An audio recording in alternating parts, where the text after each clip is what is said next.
ప్రియమైన దేవుని బిడ్డలారా, హృదయ అంతరంగం నుంచి మీకు నూతన సంవత్సరపు శుభాకాంక్షలండి.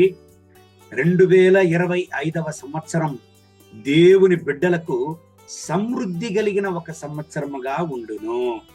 2 కొరింథీయులకు 9వ అధ్యాయం 8వ వాక్యాన్ని చదువుకొని దేవుని సన్నిధిలో ప్రార్థన చేద్దామండి. మరియు అన్నిటి యందు ఎల్లప్పుడూ మీలో మీరు సమృద్ధి గలవారై ఉత్తమమైన ప్రతి కార్యము చేయుటకు దేవుడు మీ ఎడల సమస్త విధములైన కృపను విస్తరింపజేయగలడు.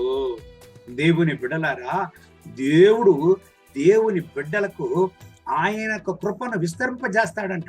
ఎందుకండి? సమృద్ధి గలవారై దేవుని కొరకు జీవించడానికి, దేవుని కొరకు పనిచేయడానికి.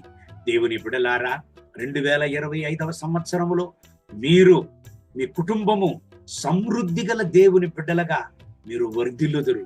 అవును ప్రియమైన దేవుని బిడ్డలారా, ఎంతమంది మిమ్మల్ని తక్కువగా అంచనా వేసి ఉండినా, ఎంతమంది ఏమి మిమ్మల్ని గురించి మాట్లాడినా తుడిచివేస్తూ దేవుని సన్నిధిలో వెళతా ఉండండి. దేవుడు మిమ్మల్ని ఆశీర్వదించి హెచ్చించును. అనేక మందికి మీరు ఆశీర్వాదము గల దేవుని యొక్క రాయబారులుగా వర్ధిల్లుదురు. దేవుడు తన యొక్క సమృద్ధితో దేవుని బిడ్డలను ఎలాగండి ఆశీర్వదిస్తాడు? యోహాను రాసిన సువార్త 10వ అధ్యాయం 10వ వాక్యాన్ని చదివినట్లయితే, ప్రభు అయిన యేసయ్య ఎందుకండి ఈ భూలోకానికి వచ్చాడు? ఆయన బిడ్డలైన మనము సమృద్ధి గలవారంగా ఉండడానికి ఆయన ఈ లోకానికి వచ్చాడు. అవును ప్రియమైన దేవుని బిడ్డలారా, 2025వ సంవత్సరములో ప్రార్థన చేయు దేవుని బిడ్డలతో ఏకీభవించండి. ప్రార్థన చేయు దేవుని బిడ్డలతో కలుసుకోండి.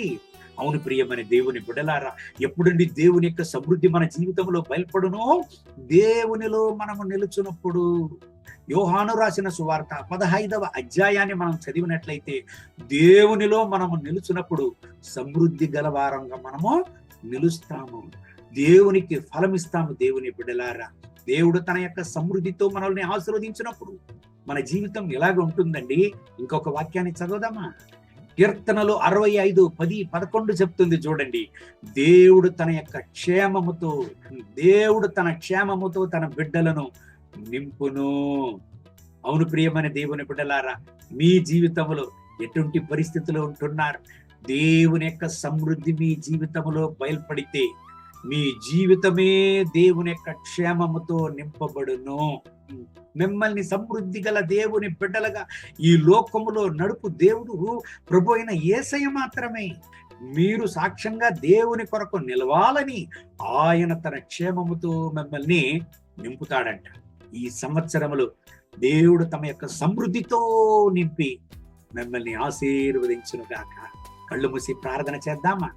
మహోన్నతమైన ప్రభువా, ఇదిగో ఈ యొక్క 2025వ సంవత్సరంలో నా ప్రియమైన సహోదర సహోదరుల కొరకు ప్రార్థన చేస్తున్నాను. వీళ్ళను ఆశీర్వదించండి. మీ రక్తపోటలో దాచుకోండి. మీ కృపా ప్రసన్నతలో నింపండి. అయినా వీళ్ళను దీవించండి. 2 కొరింథీయులకు 9:8 ప్రకారం మీ సమృద్ధితో వీళ్ళను నింపండి నాయన. వీళ్ళను ఆశీర్వదించండి. వీళ్ళ అవసరతలను సంధించండి నా రాజా. ఈ సంవత్సరంలో మీ కొరకు వీళ్ళు ప్రకాశింపబడాలి. ఈ సంవత్సరంలో మీ కొరకు వీళ్ళు ప్రకాశింపబడాలి. మీ రక్తపోటలో దాచుకోండి. వీళ్ళ అవసరతలను సంధించండి, ముట్టండి, సహాయించండి, దీవించండి నాయన. వీళ్ళ ఎల్లల్ని విస్తారపరచండి. సమృద్ధి గల దేవుని బిడ్డలుగా మీ కొరకై వీళ్ళు సాక్ష్యంగా ప్రకాశింపబడడానికి సహాయం చేయండి. మహిమ ఘనత స్తుతి మీకే. యేసయ్య నామములో వేడుకుంటున్నాం మా ప్రియ పరలోకపు తండ్రి. Amen. Amen. May god bless you. Have a blessed year.